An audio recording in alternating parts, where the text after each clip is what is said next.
I own $350 million, maybe just shy of that, $335 million of property as of today. It'll be whatever, a little over, I don't know, 365 or something once we close on these other deals. $335 million of property. We're all into it for a little over 200, maybe $215 million.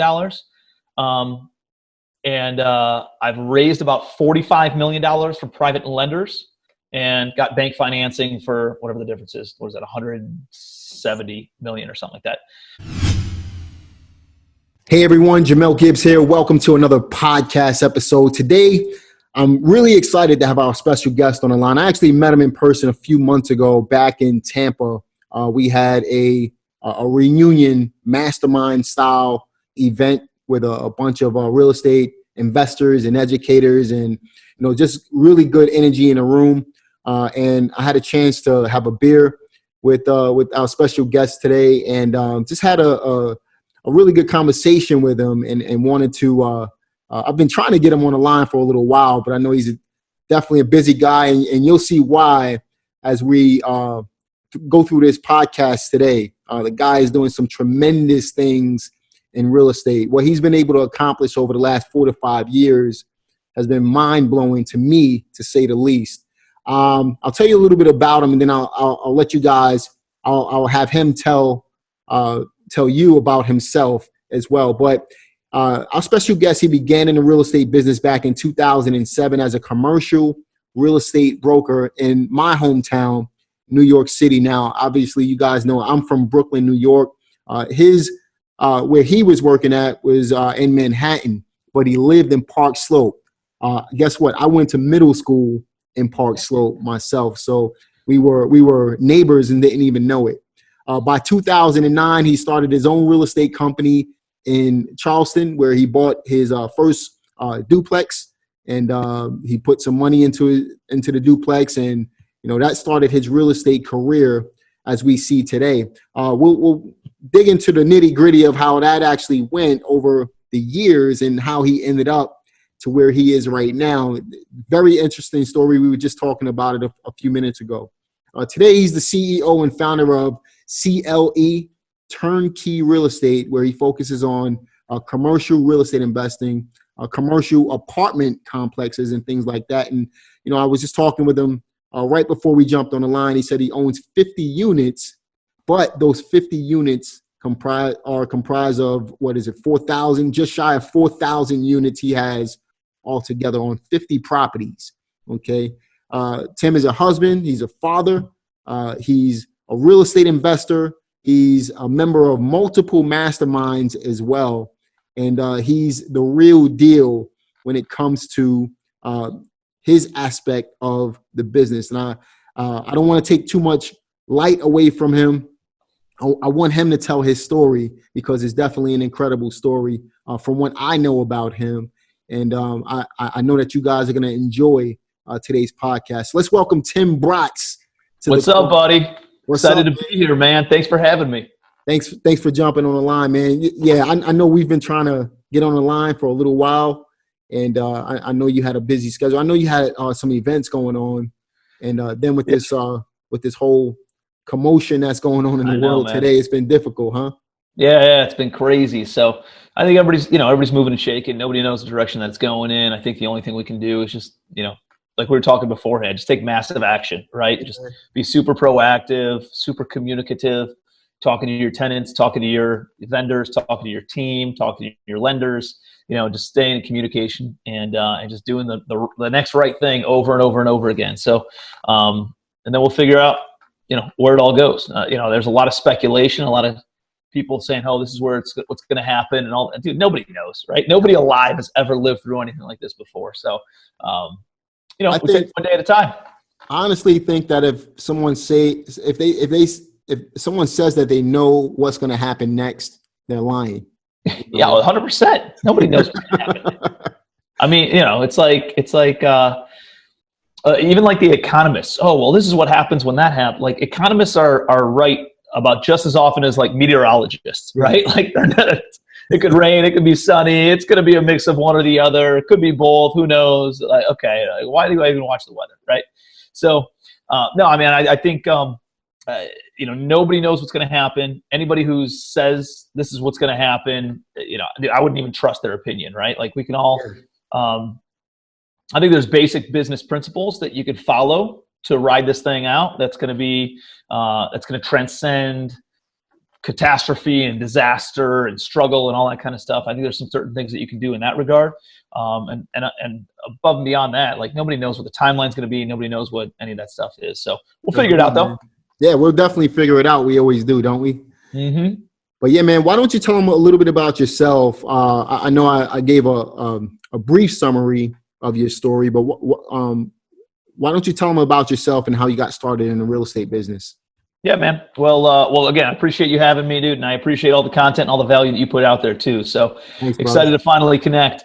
Yeah, man, I was going through college when the market was going gangbusters last time, 03 to 07. Everybody's making money in real estate.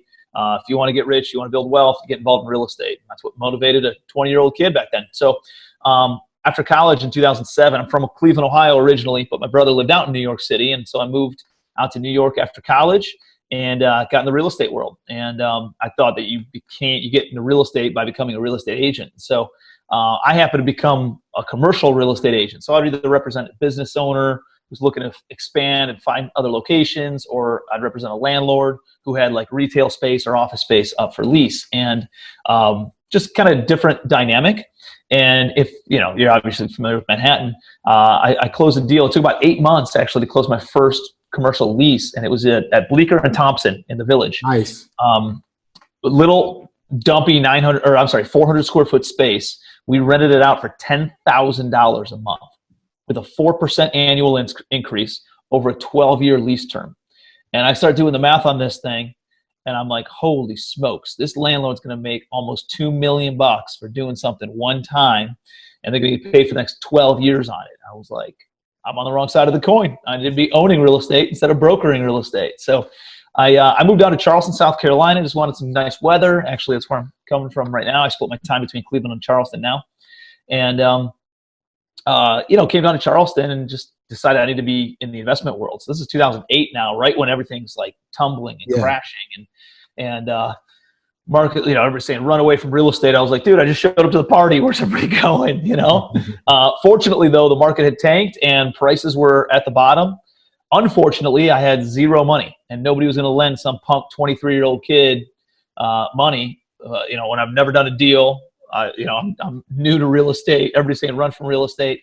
And so I just kind of got resourceful. I heard Tony Robbins say one time, like, oh, people say they don't have the time, they don't have the money, they don't have the knowledge, they don't have the resources. He's like, resourcefulness is the ultimate resource. If you're resourceful, you can find all those resources. And I think that's something that I've always really kind of honed in on is how can I be more resourceful? And I started asking myself good questions. I think if you ask good questions, it leads to good answers. And I said, well, how can I find the money? And the only people who would lend me money was my Chase MasterCard. And so I just called up my Chase MasterCard. I was like, hey, I need more money. Will you guys increase my limit to $100,000? And they're like, no, absolutely not. You've been a customer for about 15 months. And your limit's currently $3,000 or whatever it was. We're not going to increase you to 100,000. I said, well, ask though. You got to ask. You got to ask, man. And so I said, well, what can you give me? They're like, we'll give you $15,000. I was like, done. So they give me that. I make an offer on the cheapest house in the entire MLS. It was 25 G's. We go back and forth, end up getting it for 14 grand, and essentially use a balance transfer check on my credit card to pay for that house. And so, dude, it was a pig. It was one of the ugliest houses you've ever seen, and it was ugly even when I sold it. And I really just slapped a bunch of lipstick on it, and did the paint, did the flooring, did the fixtures, did some landscaping, just knocked on door, like made it decently presentable and at least clean. Mm-hmm. And then I knocked out some doors and got one of the neighbors to buy it for $33,000 about, I don't know, 2 months after I finished renovation. So it was like, 120 days from start to finish. And I made 14 grand on the first house that I ever flipped in the worst economy ever. And I was like, done doing this again. So I go and do it again, got into wholesaling. And then eventually I met people who had money, but maybe didn't have the time, maybe didn't have the expertise in order to go out and find deals and operate them. And so they put up the money. I did the deals, I did the work, and we ended up kind of doing an equity split. And dude, I gave up about 70% of the ownership in the first 250 deals that I did. You know what? That's a good way to learn, though. I mean, that's not necessarily a negative, man. It was hard to find money, right? So it's like, guess what? Right now, we're kind of going through a little bit of that again. It's a little bit harder to find money, and now deals are starting to come up a little bit more. I don't think a lot of sellers have really felt the pain yet. But the lending's obviously tighter. Like, I got involved in real estate when lending was super tight. It was impossible to get people to lend money. So, I mean, I'm kind of used to this, and I just had to give up a lot of equity, especially being new. I don't have to do that as much now, but being new, I had to do that because I didn't need to do deals, right? I need to build a resume. I needed to build a portfolio. I needed to be able to show people I knew what the hell I was doing, right? And so I think a lot of people have a short-term mindset, and they're thinking about this deal today and only thinking about this one. Dude, I've always thought about the deal 10 deals ahead, 50 deals ahead. What is it going to look like a year, 2 years, 5 years from now? And I've always sacrificed short-term in order for the long-term gain. I love that. And dude, it's not always easy, right? Like there's a lot of struggle in the short term, and a lot of like, how am I going to pay the bills, and how am I going to do this, and that registers on so many different levels, especially for, you think about the average person that comes in a real estate business. They want to get rich on one deal. Yep. I love the fact that you said you think long term, not thinking about the deal right now.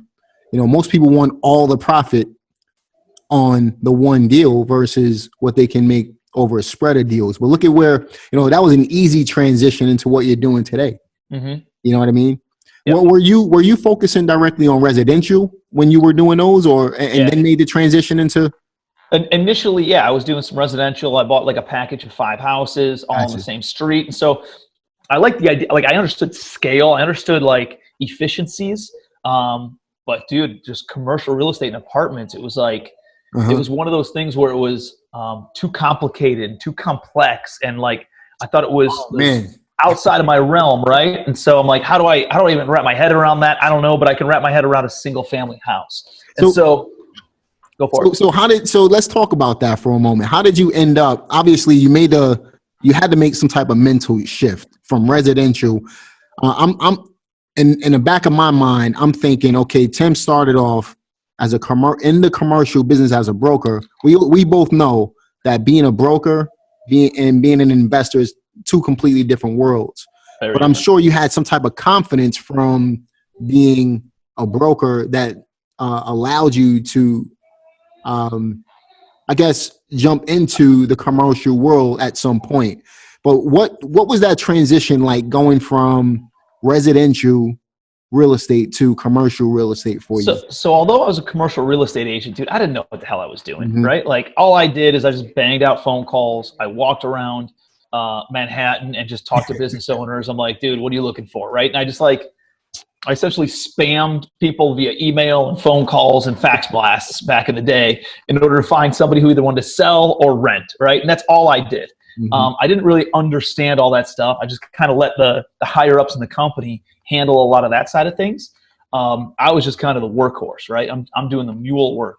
Right. And so I knew enough that I wanted to own commercial real. I knew enough that I wanted to own rental properties. And I wanted residual income, and I knew enough about the allure of passive income, at least to be dangerous, right?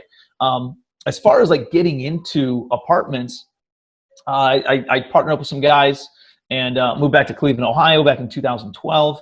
And these guys reached out and they said, hey, we got a few $100,000 and from our traditional business. We want to put it with you and just kind of go out and play Monopoly. And so I bought high-end flips, low-end flips, some single-family rentals, all that stuff that I was familiar with. And this is 2012, so this is like the bottom of the market, right? Yeah. And there were houses all over or buildings all over the MLS for like cheap. Dude, I was in Cleveland, Ohio, and bought some C-class apartment building. It was listed for $30,000, an 8-unit building. 30 G's. My goodness, man. I'm like, how do you not buy that? It's less than $4,000 per unit, and 3 of the units were occupied. Yeah. And I was like, I got to buy it, right? And so that's how I fell into apartments. And so I bought that building. I put another $50,000 of renovations into it, but I'm all in for 10 G's a unit. and it netted $27,000 a year. So it's like a 33% cap rate on that building, right? First building I ever bought, because I bought, at that time. Sorry, we got workers at the house, so disregard the people. No, you're good, man. You're good.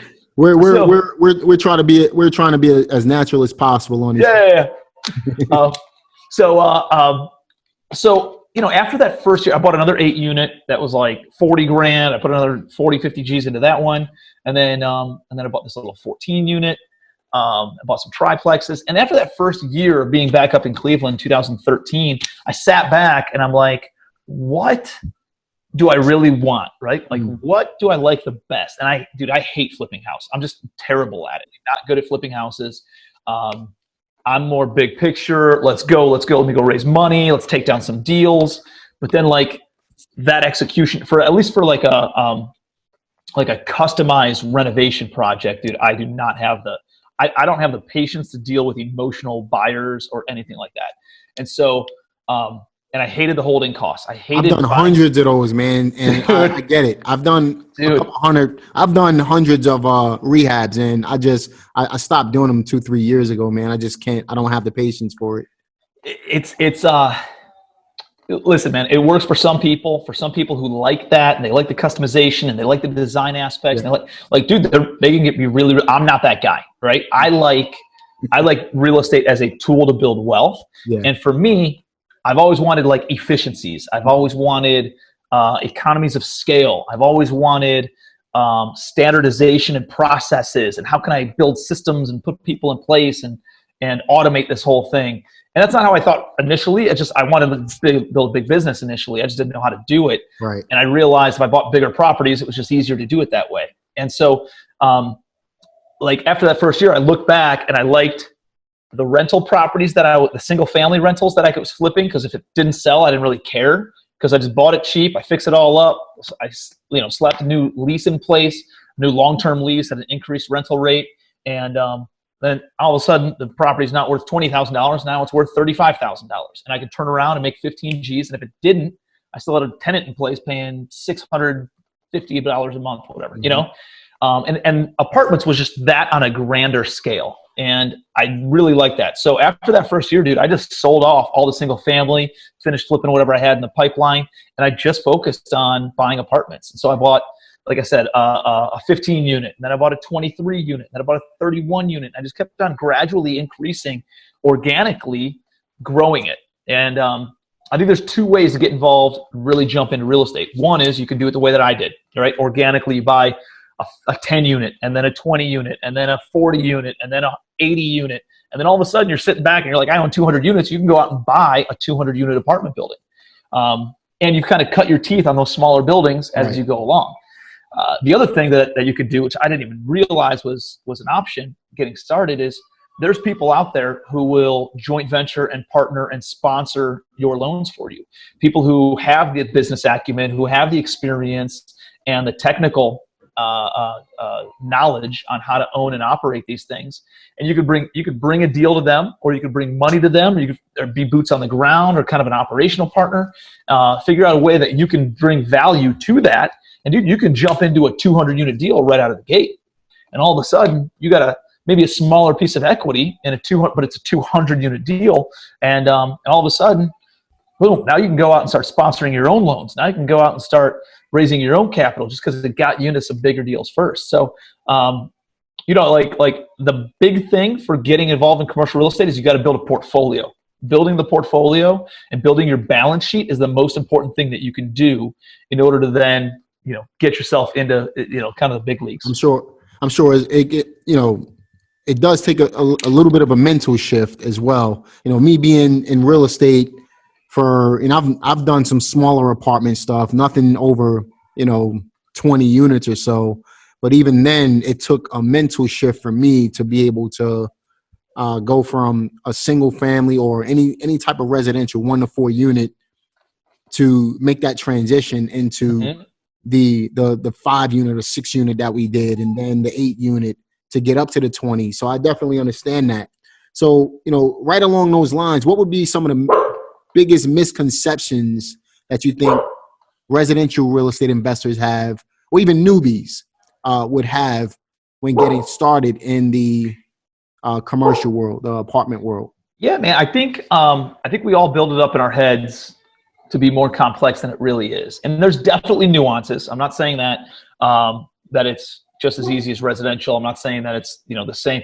It's a little bit different. Just the verbiage is pretty much different. You're just adding zeros. The numbers might scare some people as well. For sure. Not knowing how to analyze cap rate and things along those lines. I think that can definitely scare some people away. Whereas in the residential world, the numbers are a lot simpler. But in my opinion, the commercial world would definitely it's the king of the castle at the end of the day when it comes to, if you want true wealth in real estate. I think the apartment world is where it's at, man. But I think it might scare some people. I think the reason a lot of people don't jump in is because it seems scary, right? Mm-hmm. It's not like, I come from the residential world, so like when I coach and I mentor and I tell people about how we do what we do, I liken it and I associate it as if they're going from resident, because a lot of people that I coach and I mentor and I work with, I partner with, come from the resident. They're great residential operators. Now they're just trying to get into the commercial side, and I can easily relate, because I'm like, hey, all right, so you got a profit and loss statement on one of your single families, Jamel, right? And so you got rent is $800 a month times 12 months is $9,600 a year. Great, it's $9,600 minus taxes, minus insurance, minus utilities. Oh, tenant pays utilities, minus maintenance and management. Boom, here's what your net operating income is. Okay, and so then you calculate what is the return on investment. So let's say you net $5,000 a year on that. You want a 10% return on investment, you would pay $50,000 for that house, right? If that's you in a residential single family house. It's the exact same thing with commercial. The difference is now there's multiple tenants, right? Now there's multiple sources of income. You got rental income, you have coin-operated laundry income, you might have some signage income, you might have some storage income, you might have some parking income, you might have some other things in there. All right, so now it's just a P&L, profit and loss statement, where there's a few more sources of incomes. And then there's just some additional line items of expenses too. So now you got taxes, insurance, utilities, maintenance, management. Maybe there's some payroll. Maybe there's some administrative costs. Maybe there's some CPA type stuff.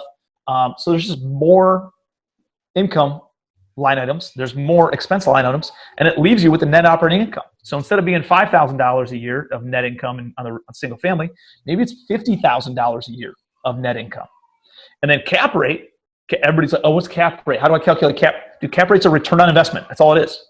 So if you want a 10% return on your investment and the property yields $50,000 a year, all you do is divide it by 0.1, and that means you have to be all into that for $500,000, right?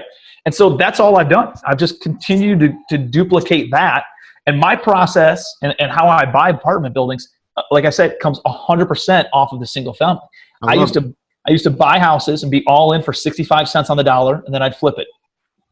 When I started doing apartments, I did the exact same thing. I was like, so I need to be all in for 65 cents on the dollar. Okay, great. But instead of selling it, all I did is I just refinanced it. If I'm all in to $1 million building for $650,000, I can go get a 70% loan.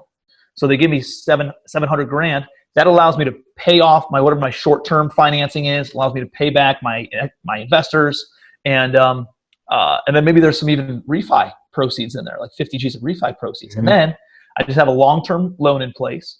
I don't owe anybody any money anymore, and all of a sudden the property's cash flowing. It kicks off that residual income, that passive income. It's totally renovated, and I have the depreciation and all the tax advantages of it. So then I just rinse and repeat. Once my investors get paid back, I go and do it again and do it again. And I just cycle through every 12 to 24 months those same investors into new deals. And it's the BRRRR method in residential. Buy, exactly what I was going to say. Refinance, repeat. Yep. So in essence, that's exactly what you're doing. You're doing the BRRRR method, but on a commercial scale. So guys, if you're listening to this podcast, one of the biggest things Tim said so far was, number one, he focuses on the BRRRR method on apartments, but he simplified it for you. He took, let's say you want to go out and buy a 100-unit apartment complex. Think about the 1 unit and multiply it by 100. That's in essence how you're working your numbers. that easy. You know, that's huge right there. He simplified it. And this is coming from a guy who focused on residential first, then got into the apartment world. So as an apartment, you're doing a lot of syndicating right now, is it? Yeah, I just syndicate in a different way. Okay. So, you know, like I had that business partnership, I guess, let me kind of comb through the rest of my story. I had that business partnership that kind of went south. We had about 150 units. We liquidated everything in 2015, 2016, and started building my current portfolio at the end of 2015. So it's been a little less than 5 years. You know, I got back into the flipping of houses, and I did mostly like turnkey flips though. So you could you know, standardize that process, open up a management company. And then I started buying apartment buildings again a couple of years ago, 3 years ago. I looked at my net worth and where was I spending my time, and just 90% of my net worth came from my apartments, and it was only 10% of my time. So I pivoted my team, and we've just been focused on apartments since then. So as we're recording this, I'm a little over, just shy of 4,000 units, but I got another 200 some units closing next month, and we'll be over that 4,000 unit mark. And so, congrats, man. Yeah, man. You did that in, what was it, 4 years now, 3-4 years? It'll be 5 in August. So yeah, about 4.5, almost 5 years. And, but dude, I was really bad at real estate the first 7 years, and I got pretty good at it like 4 years ago. Nice, man. And so, you know, it's one of those things, kind of like what we were saying before, dude. Real estate is not a get rich quick. Real estate is a get wealthy slow, right? But if you dedicate 5 to 10 years of your life to this, you'll never have to work again, right? Ever. Yeah. No, I mean, is it easy? No, it's not easy. Is it hard? Sometimes. I'll tell you what, it's not harder than. It's not harder than working for 40 years for somebody else in order to retire on less money than you couldn't already live off of, right? It's not that hard. But it's not easy, right? As long as you're willing to do the work, man. I mean, I'm telling you, I don't think there's anything better out there. It's got the scale, it's got the income, the residual, the passive layers of it, and it's got the tax advantages to it too. Love it, man. So you broke the partnership. You had 150 plus units. You started getting into the commercial world as a syndicator, or did you have to dump some of your own money in first? Yeah, dude, I've only invested 75 grand. Well, I just invested in another deal. So I've invested $125,000 of my own money ever in any. I own $350 million, maybe just shy of that, $335 million of property as of today. It'll be whatever, a little over, I don't know, 365 or something once we close on these other deals. $335 million of property. We're all into it for a little over 200, maybe $215 million. And I've raised about $45 million from private lenders and got bank financing for whatever the difference is. What is that? 170 million or something like that. So like those are big numbers, right? Those are big numbers, right? Here's the key. I've only ever invested 100 grand of my own money ever. You know, so like you don't need your own money. Everybody thinks that you got to have your own money. Now I do use my own credit because I have a big balance sheet, so I sponsor my own loans. But there's people like me out there who sponsor loans for other people. You just give them a piece of the equity, and they'll come in, they'll sign on your loan. Maybe they'll even help you raise some money. Maybe they'll mentor you and coach you through the deal. Maybe they'll help you out with different aspects of it. So that's available to you. Don't pass up on a good deal. Like, hey, start doing deals. I think creating momentum is the most important thing. But if you come across a big deal, realize you can take that down if you are, if you have people like me in your circle of influence, or people like me who will be willing to sponsor those loans. So let's talk about that. Let's talk to the person that doesn't have the greatest credit at the moment, and they have a little bit of capital, maybe $20,000 to $50,000. Do you think that they should even be looking at this type of investment strategy, or focus on something else, get their credit right, and then? Dude, I would spend that 20 to 50 grand on two things. One is joining a mastermind, and two would be finding deals. I love That's it. Marketing on deals. That's the two things that you should focus on, because the mastermind is going to bring you the money, the loan sponsorship, the education, the insight, the confidence, everything that you need from a mindset perspective. And number two is deals. if you can find a good deal, dude, everything else will fall into place. So, I mean, we're always sourcing money. We're always sourcing deals. Those are the two most important things you can have in order to grow your business. And then obviously you need good operations once you take these buildings down. And then from there, dude, you just need to be in like a group of high level entrepreneurs who know what the hell, and you can lean on them. And it's not like having a single mentor. It's like having 30 mentors in a single room, and you can kind of, gravitate to whoever you like the most, or you align with the most, core values, or wherever your biggest needs are. And there's gonna be different people who elevate you in different ways, some in relationships, some in health, some in finance, some in spirit and mindset and whatever else, So, I think everything changed for me when I joined the mastermind. That's what really. I'm a huge advocate of masterminds, man. Yeah. Huge, man. I love masterminds. I didn't see the value in them years ago. When some of these, I know you're a part of some of the masterminds as well, that I've been invited to, and I just didn't see the value in them years ago. Again, mid-20s, I did really well by the time I was, 25. And then I lost everything in the market crash in 07, 08. And, I built it back up, by myself. I'm like, okay, I thought I was the king of the world, right? But, that's just being young and dumb. I wish I would have been able, I wish I had the opportunity. I wish I would have been as smart as I am now back then, because I would have been light years ahead of where I am now. Just, recently I joined some newer masterminds, and just based on those relationships alone, it's going to be set for another 10 years, man. And that's just because of the power of the mastermind. So I 100% agree with that. But let's talk about, let's talk to the newbie real estate investor for a moment. What are some of the things that they should be looking out for when jumping in to apartments?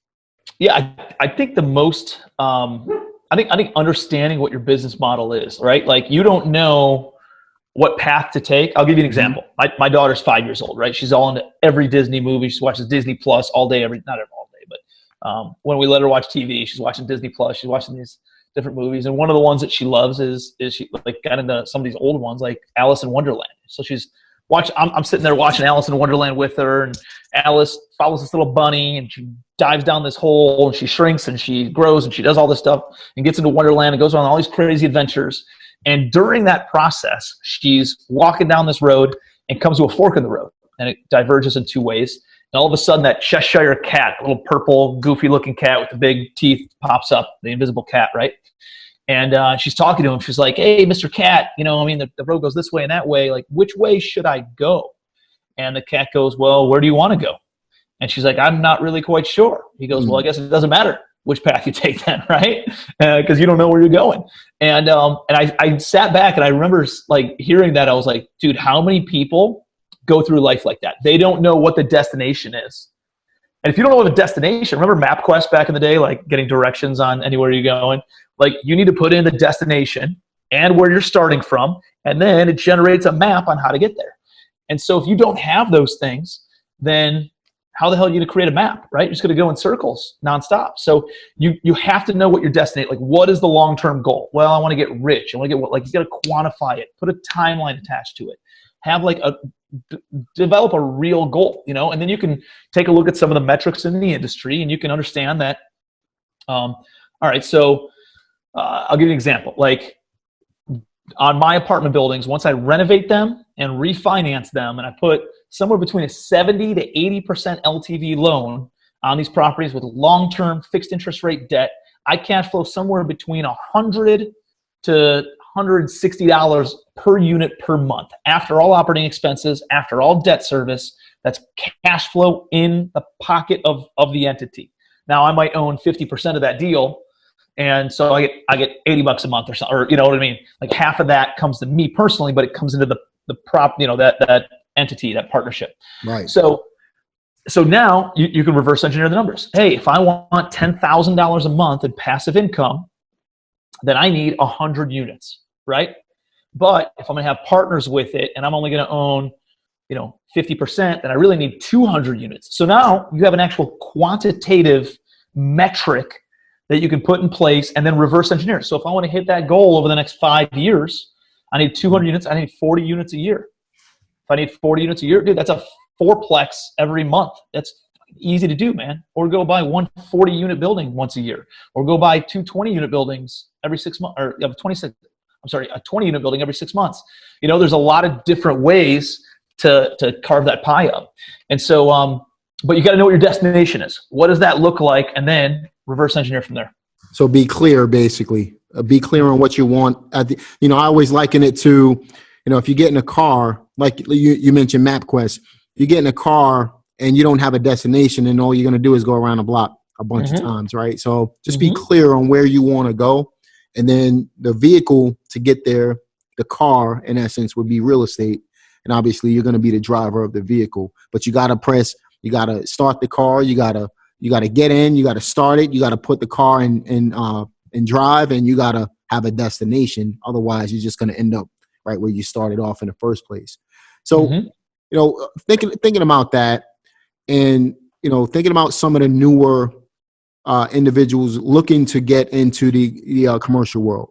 All right, so someone maybe in residential right now, someone may want to skip the residential and get into apartments right away. Let's provide them with, let's say, a 3, maybe even a 5-step process to getting their first apartment going. What would be some advice? I know we mentioned masterminds, education, powerful, right? We talked about marketing. What would they be marketing for? What would be, let's say, a 5-step, even if you can condense it down if you wanted to, but a 5-step process to getting their first deal in the commercial world going? Yeah, man, I think that's a great question. I think it provides a lot of that clarity. So number one is understanding where you're going, understanding what the destination needs to look like. I would say that's number one. Number two is get educated. If you don't have, and listen, dude, I do education, whether you want to come out to my event or somebody else's event or learn about it for free online, just go out and do it. Like, you can go to my website, legacywealthholdings.com. I have a ton of free content out there. Follow me on social media, and you'll see me post every day about how I'm going out and doing deals. And if you want, formal education and a process, there's a lot of different courses out there. Some of them are good, some of them are okay, some of them are crappy.